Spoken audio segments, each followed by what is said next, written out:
प्रभु यीशु परमेश्वर का वचन है जो देहधारी हुए।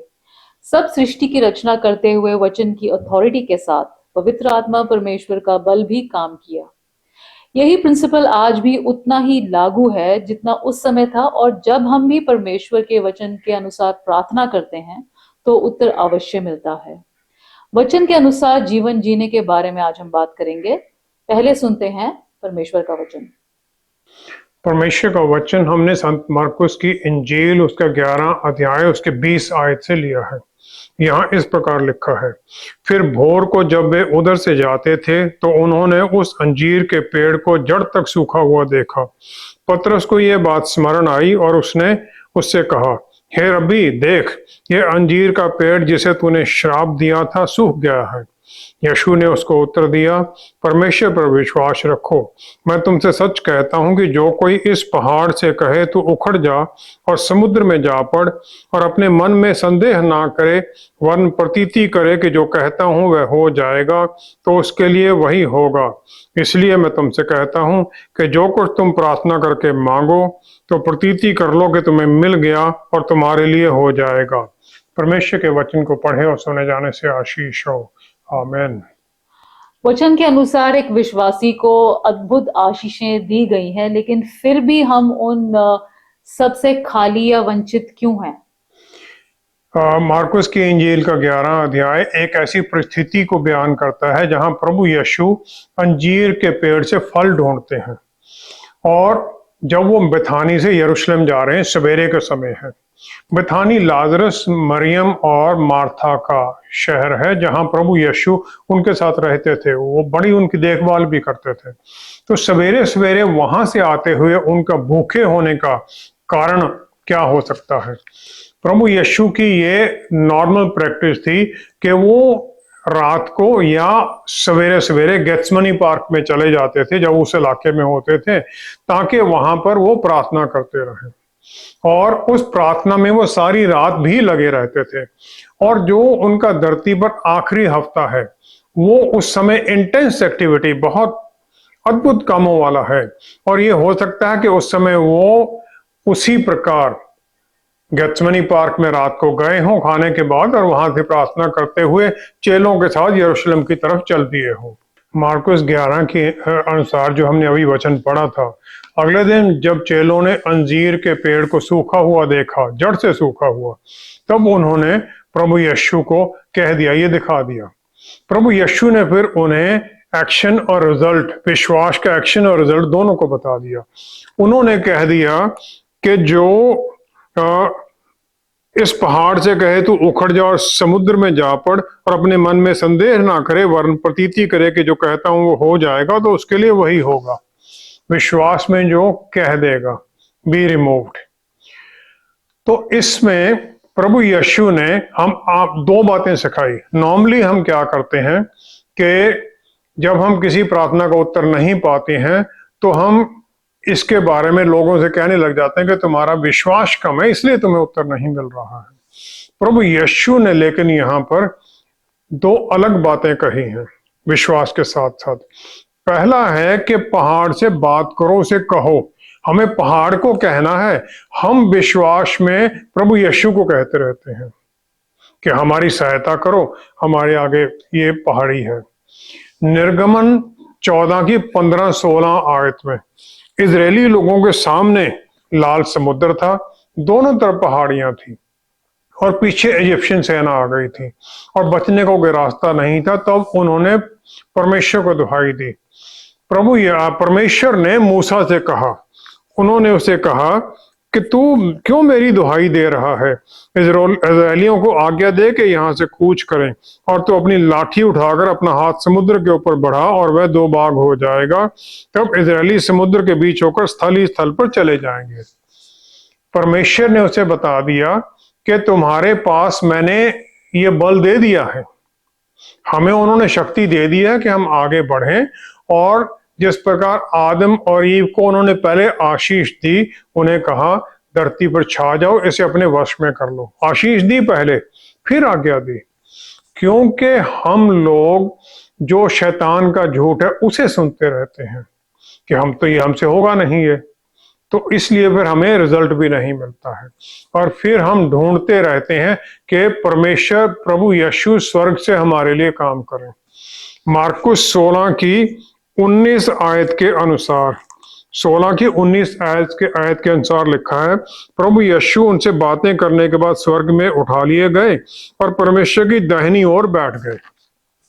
वो परमेश्वर की दाहिनी ओर बैठ गए। भजन संहिता 110 उसकी पहली ही आयत में, 110 की पहली आयत में भजनकार कहता है, मेरे प्रभु से यहोवा की वाणी यह है, तू मेरे दाहिने हाथ बैठ जब तक कि मैं तेरे शत्रुओं को तेरे चरणों की चौकी ना कर दूं। अब परमेश्वर ने उसे बैठा बोला है दाहिनी हाथ बैठ जा। प्रभु यीशु अपना पूरा काम करके वहां रेस्ट की परिस्थिति हुई है। जिस प्रकार उत्पत्ति में पहले परमेश्वर ने 6 दिन काम किया, 7वें दिन वो रेस्ट में थे। वो थक नहीं गए थे, लेकिन वो वहां पर परमेश्वर का काम होते हुए देख रहे हैं जो धरती पर हो रहा है, ताकि शैतानी ताकतों को उनकी अधीनगी में लाया जाए। उन्होंने पहले ही हमें हर दिन की हमारी लड़ाई के लिए पूरी तरह सक्षम कर दिया है। दूसरा जो उन्होंने पॉइंट वहां कहा कि बोलने के साथ साथ विश्वास करो और शक मत करो, मन में विश्वास करो। जो ग्रीक भाषा का शब्द है यहाँ पर डायक्रीनो है, जिसके ये दो वर्ड है। एक डाया है जिसका मतलब थॉरली आगे पीछे घुमाते रहना, और क्रीनो का मतलब है जज करना। इसका मतलब है जो शक करना है वो मतलब ओवर जजिंग है, ऐसी बस उसको सोचते रहना उसी के बारे में, उसी को ही आगे पीछे घुमाते रहना, होगा नहीं होगा क्या होगा। इसका मतलब है हम लगातार एक ही बात के ऊपर सोचते रहते हैं कि होगा, और फिर इसके फेलियर के चांस देखने लग जाते हैं कितना चांस है, और फिर हम उसी प्रॉब्लम के ऊपर फंसे रहते हैं जो हमारे मन में फिर शक डालती है कि ये पूरा नहीं होगा। और फिर हम याकूब की तरह, जिस प्रकार याकूब याबोक के नदी के किनारे पर उस परमेश्वर के प्रभु यीशु से वो रेसलिंग करता है और फिर उससे चाहता मुझे ब्लेस करो। हम भी इसी प्रकार लड़ाई करते रहते परमेश्वर के साथ। लड़ाई हमारी करनी थी माउंटेन के साथ, और फिर वो जो प्रॉब्लम है हमें वो पूरी तरह से, जैसे याकूब लंगड़ा हो गया, लंगड़ा कर दिया। जब तक हम अधीनगी में नहीं आते हैं तब तक फिर हम फंसे रहते हैं। माना यह जाता है कि जब लाल समुद्र को मूसा ने वो लाठी मारी तो लाल समुद्र में कुछ नहीं हुआ। एक यंग आदमी था नहशोन, जो कि विश्वास में आगे बढ़ा। कोई इजरायली आगे नहीं बढ़ रहा था, वो आगे बढ़ा, और वो आगे चलता गया जब तक कि पानी उसके मुंह तक नहीं आ गया, वो डूबने लगा।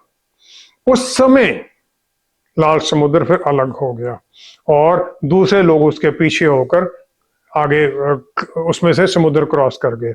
लूका 10 की 19 आयत में हमें अधिकार दिया गया है प्रभु यीशु द्वारा कि सांपों और बिच्छुओं के सर को कुचलो, और हर तरह की शैतानी ताकत पर हमें अधिकार दिया गया है। और उन्होंने ये भी कहा है कि कुछ भी तुम्हें किसी भी तरह से कोई नुकसान नहीं पहुंचा सकता है। और ये हर विश्वासी को दिया गया है जो प्रभु यीशु की अधीनगी में आ जाता है और जो उन्हें अपना मुक्तिदाता मान लेता है, और जो उनकी अधीनगी में उनकी बल में चलने के लिए तैयार होता है। लेकिन आम तौर पर हम विश्वास में नहीं आते और हम दूसरों की तरफ देखते रहते हैं कि दूसरे हमारे लिए प्रार्थना करें। हम ये यकीन ही नहीं करते कि ये बल हमारे अंदर भी है। लूका 13 की 11 से 13वीं आयत में प्रभु यीशु ने सिनेगोग में, एक औरत है जो 18 साल से आगे को झुकी हुई कुबड़ी है, वो उसे बुला लेते हैं और फिर उसे उसकी उस कमजोरी से आजाद कर देते हैं। उसे जो ही वो छूते हैं वो सीधी हो जाती है और परमेश्वर का धन्यवाद करती, परमेश्वर की महिमा देती है। लूका 17 की 12 से 16वीं आयत में प्रभु यीशु ने 10 जो कोढ़ी थे उनकी पुकार को सुना और उन्हें कह दिया, तुम चंगाई पा गए हो, जाओ अपने आप को याजक को दिखाओ। और लेकिन उनमें से एक ही वापस आता है जो कि सामरी है, प्रभु का धन्यवाद करने के लिए। या तो हम विश्वास ही नहीं करते और या हम ये देखते कि हमें पहले आशीष मिले तब हम परमेश्वर का धन्यवाद करेंगे, उसकी महिमा करेंगे। और ये हमारा एटीट्यूड जो होता है तो उसके बाद में कुछ समय बाद हम गिव अप कर देते हैं कि ये नहीं होना है। और फिर सिचुएशन में ही फंसे रहते हैं। प्रकाशित वाक्य 3:20 में प्रभु यीशु ने कहा, मैं द्वार खटखटाता हूं, और द्वार खटखटा रहे हमारे मन का, और हम उन्हें अपने मन में आने की एंट्री नहीं देना चाहते, उनके सामने हम झुकना नहीं चाहते हैं।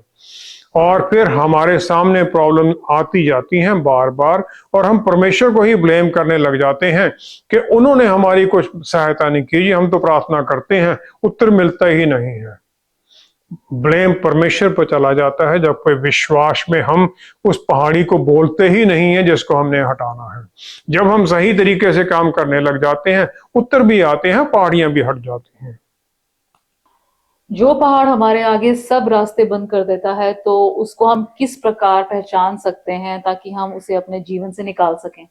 मार्कुस 9:24 आयत के अनुसार जो गूंगा और बहरा लड़का है, उसका पिता ने यह समझ लिया कि उसका लड़का क्यों चंगाई नहीं पा रहा है, और फिर उसने प्रभु यीशु को कह दिया, हे प्रभु, मैं विश्वास करता हूं, मेरे अविश्वास का उपाय कर। हम वचन को सुनते हैं, और जो प्रचार किया जाता, चर्च में हम जाते हैं, वचन सुनते हैं, लेकिन हम पूरी तरह से उस संदेश को समझ नहीं पाते, क्योंकि हमारा ध्यान अलग अलग चीजों पर, जीवन की बातों पर शिफ्ट होता रहता है। व्यवस्था विवरण 6 अध्याय 4 आयत में इजरायलियों को कमांड थी, सुन ओ इजराइल। सुन शिमा शब्द है इब्रानी भाषा का, जिसका मतलब है सुनना, उसके ऊपर ध्यान देना, उसे समझना और उसके अनुसार काम करना। Hear, pay attention, understand and act upon it.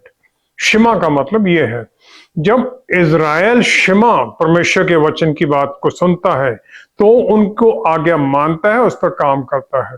दूसरी तरफ जब परमेश्वर इजरायलियों की पुकार को सुनते हैं, जब वो दास्ता में हैं, तो वो काम करते हैं और उन्हें छुटकारा दे देते हैं। जब आज का जो युग है, इसमें जल्द संतुष्टि चाहते हैं हम, हमारा जो फोकस है, इमीडिएट रिजल्ट चाहिए हमें। ये माना जाता है कि किसी का भी अटेंशन स्पैन जो है, किसी का भी किसी बात के ऊपर ध्यान केंद्रित सिर्फ 10 सेकंड के लिए रहता है। अब आजकल तो वो 5-6 सेकंड ही रह गया है, और जितनी एडवर्टीजमेंट्स हैं वो 10 सेकंड की ही वक्फे की बनाई जाती हैं। इसीलिए फिर लोग अपना ध्यान दूसरी बातों पर शिफ्ट करने लग जाते हैं, और पूरी तरह सुनते नहीं है, ना समझते हैं, ना फिर उसका बात को मानते हैं। दूसरा कारण ये है कि हम बाहर देखते हैं, अपने अंदर नहीं देखते हैं। YWAM है, youth with a mission, Christian youth forum है, जो उसका फाउंडर था। जब भी किसी मुल्क में कोई प्रॉब्लम होती थी उसके ग्रुप को, तो वहां जाता था, पूरे लोगों के साथ बैठ जाते थे वो फास्टिंग और प्रेयर में।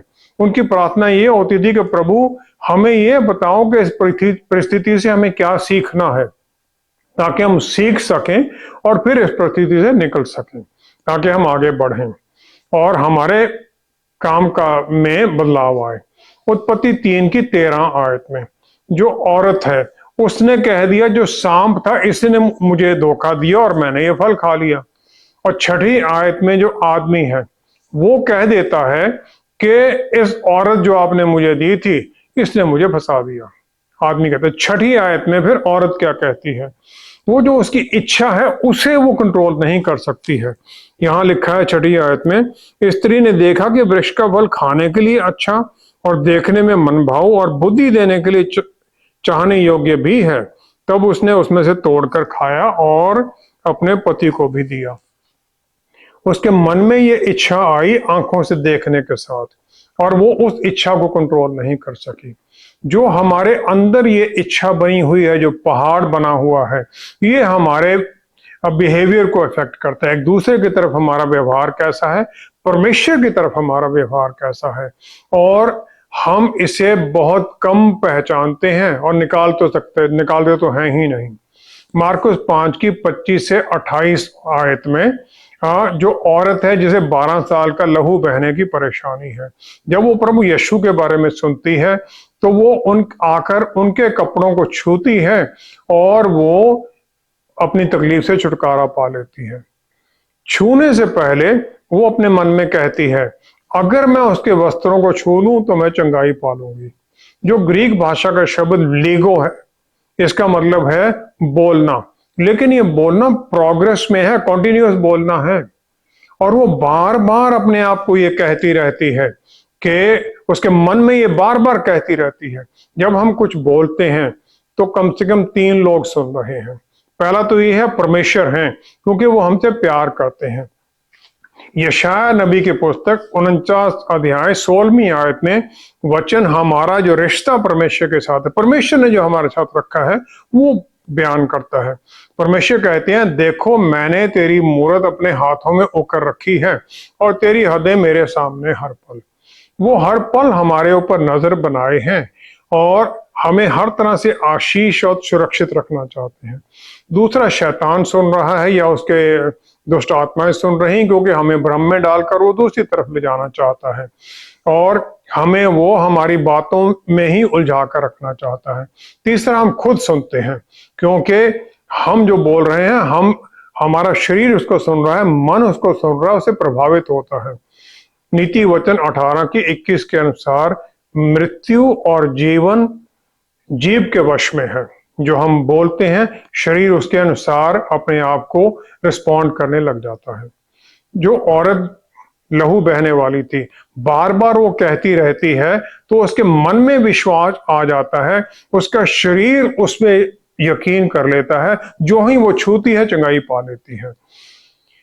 जो आशीष उसने पाई, शरीर उससे एकदम रिस्पॉन्ड करता है आज्ञाकारिता में।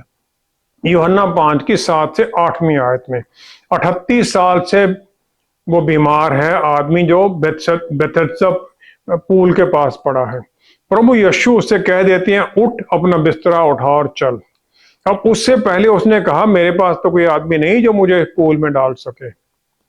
उसके अंदर वो पहाड़ी क्या थी? उसके अंदर पहाड़ी थी कि कोई मुझे सहायता करे, पूल में डाले, तब मैं चंगाई पाऊंगा।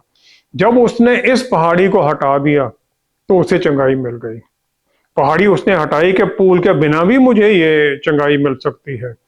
ये पहचान करना कि वो कौन सा पहाड़ है जो मुझे किसी दूसरे की मदद करने के लिए सहायक होने में रोक रहा है, सबसे इंपॉर्टेंट पहाड़ ये हो जाता है। क्योंकि परमेश्वर चाहते हैं कि हम उनकी आशीषों दूसरों तक पहुंचाने वाली चैनल बन जाएं, क्योंकि उनका पुत्र भी इस दुनिया में इसीलिए आए ताकि हम परमेश्वर की आशीषें पाने का हक पालें, पापों से मुक्ति पाएं।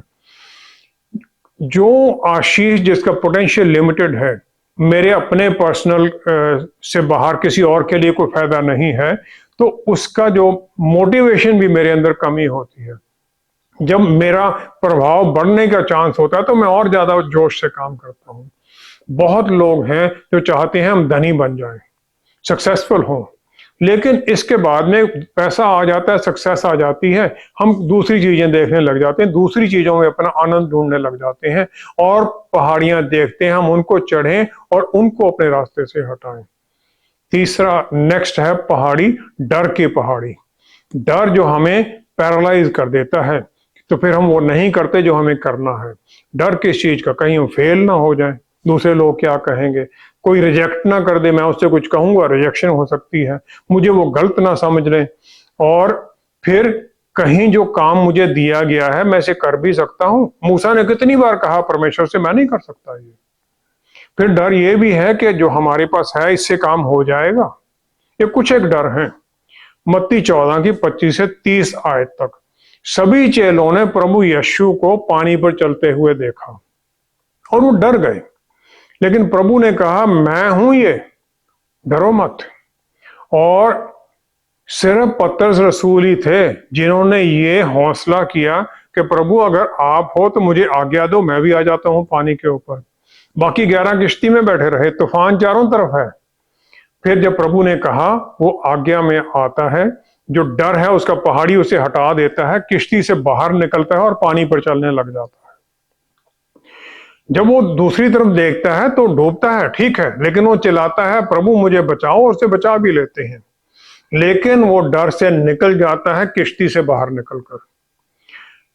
पौलुस रसूल ने एक और पहाड़ी के बारे में कहा जो है नफरत, हेट्रेड है, दूसरों से प्यार ना करना है। यह भी हमें परमेश्वर की आशीष बनने से रोक देता है। पहला कुरिन्थियों उसकी 13 अध्याय उसकी 2 आयत, यहां लिखा है, यदि मैं भविष्यवाणी कर सकूं और सब भेदों और सब प्रकार के ज्ञान को समझूं, और मुझे यहां तक पूरा विश्वास हो कि मैं पहाड़ों को हटा दूं, परंतु प्रेम ना रखूं तो मैं कुछ भी नहीं। अगर मुझ में प्यार नहीं है तो मैं कुछ भी नहीं हूं, मैं किसी चीज के लिए सक्षम नहीं हूं, मेरा सब बल व्यर्थ है। प्रभु यीशु ने सामरी औरत की जरूरत को समझा और इसीलिए उन्होंने अपना रास्ता बदल लिया, गलीली जाने के लिए सामरिया के थ्रू जाने लगे। एक ये रास्ता था जिससे यहूदी लोग जाने नहीं जाते थे, क्योंकि वो यहूदियों से नफरत कर सामरियों से नफरत करते थे।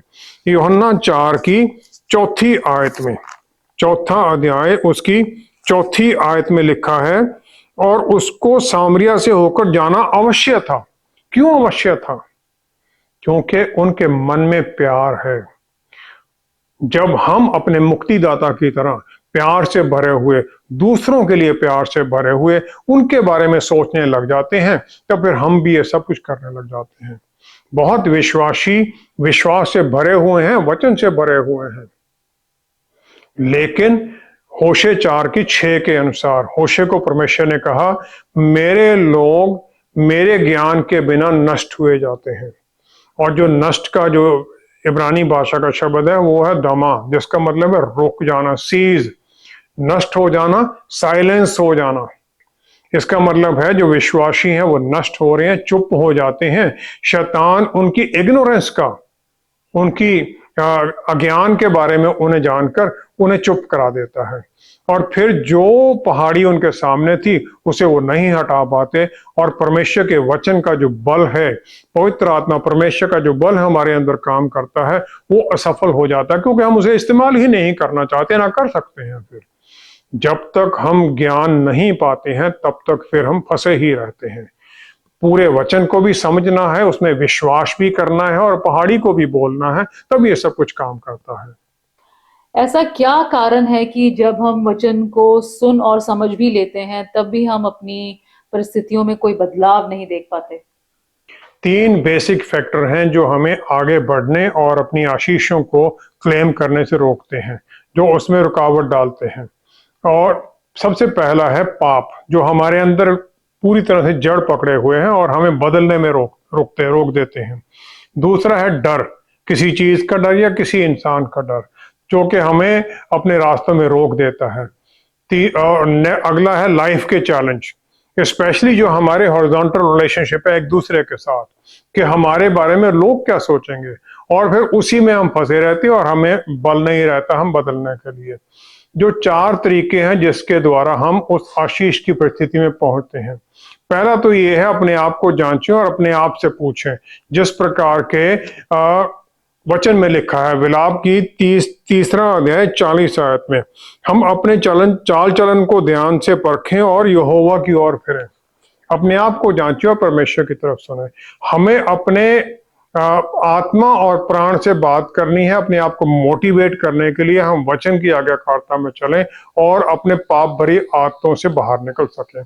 दूसरा है प्रार्थना में परमेश्वर से जुड़ना, जिस प्रकार राजा दाऊद परमेश्वर से जुड़ता है, और भजन संहिता 139 की 23-24 आयत में वो कहता है, हे परमेश्वर मुझे जांच कर जान ले और मुझे परख कर मेरी चिंताओं को जान ले, और देख के मुझ में कोई बुरी चाल है कि नहीं, अनंत के मार्ग में मेरी अगुवाई कर। वो मांग रहा है परमेश्वर से कि मुझे आप रास्ता दिखाइए, मुझे जांचिए और मुझ में जो भी कमी है उसमें से निकलने में मुझे सहायता कीजिए। तो यूहन्ना 3 की 17 आयत, परमेश्वर ने अपने पुत्र को भेज दिया इस दुनिया में। 3 अध्याय उसकी 17 आयत के अनुसार उन्होंने भेजा अपने पुत्र को, ताकि लोगों को कंडेम करने के लिए नहीं, बल्कि इसलिए भेजा कि जगत पर दंड किए, इसलिए नहीं भेजा कि जगत पर दंड किया गया दे, परंतु इसलिए कि जगत उसके द्वारा उद्धार पाए। हम ये नहीं समझ पाते, हमें वो दंड देने के लिए नहीं, हमें माफ करने के लिए आए हैं। तीसरा है, हम परमेश्वर के वचन में गाइडेंस मांगे। याकूब की पुस्तक उसका पहला अध्याय उसकी 21-22 आयत में हम देखते हैं, सारी मलिनता और बैर भाव की बढ़ती को दूर करके इस वचन की नम्रता से ग्रहण कर लो जो हृदय में बोया गया है, जो तुम्हारे प्राणों का उद्धार कर सकता है। परंतु वचन पर चलने वाले बनो और केवल सुनने वाले ही नहीं। परमेश्वर के वचन के द्वारा अपने आप को जांचो, वचन के अनुसार फिर चलना शुरू कर दो।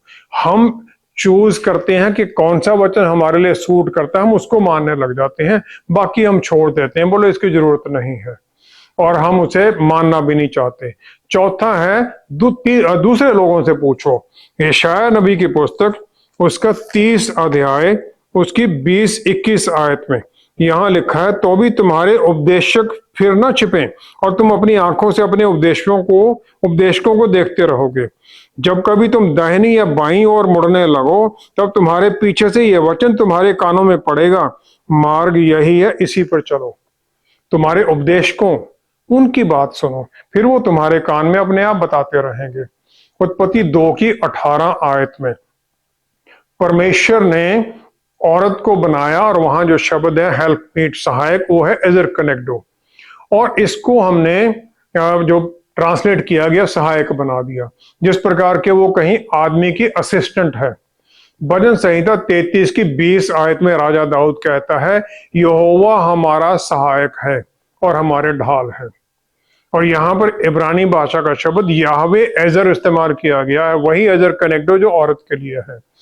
परमेश्वर किसी का सहायक तो नहीं हो सकते, ये तो पक्का है।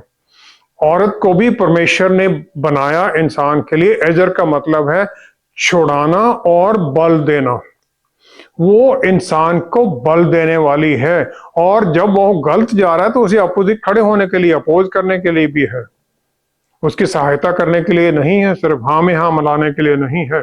कितने लोग हैं जो अपनी पत्नी को यह दर्जा देना चाहते हैं, और हम लोग सोचते हैं ऐसा करने से तो लोग सोचेंगे ये बड़ा कमजोर आदमी है।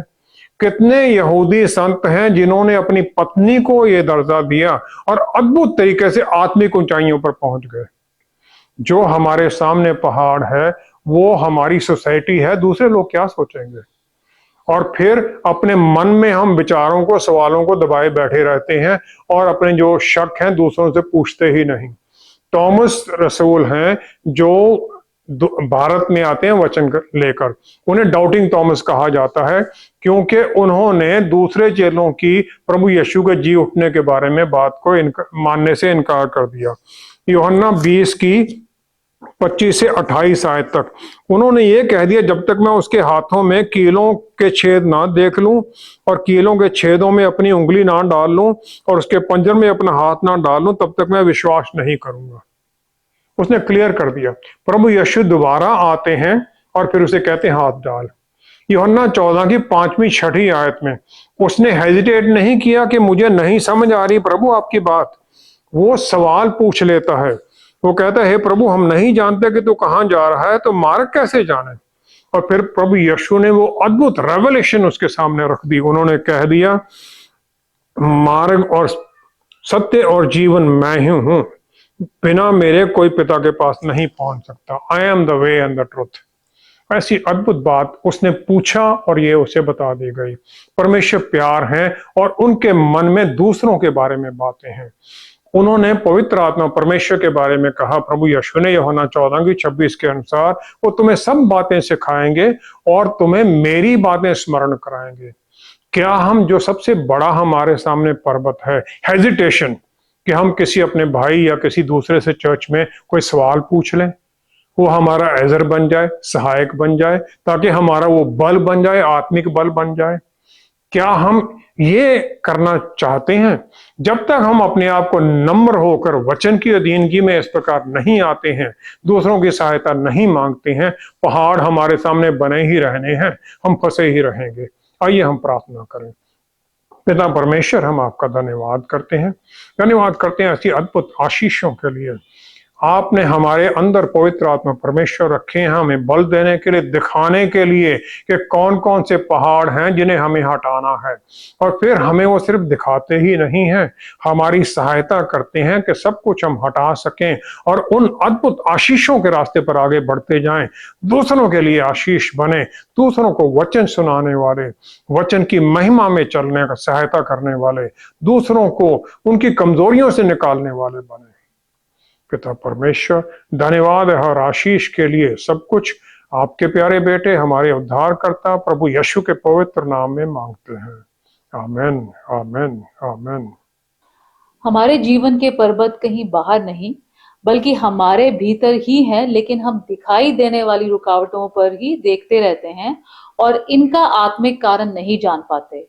इन सब रुकावटों को हमारे रास्ते से हटाने की क्षमता भी परमेश्वर ने हमें दे रखी है, फिर ये चाहे एक पत्नी या एक टीचर के रूप में ही हो। जब तक हम अपने सामने के पर्वत की असलियत नहीं पहचान पाते, हम उसे हटाने में भी असमर्थ ही रहते हैं। Thank you so much for joining us. See you next time. Stay blessed. Shalom.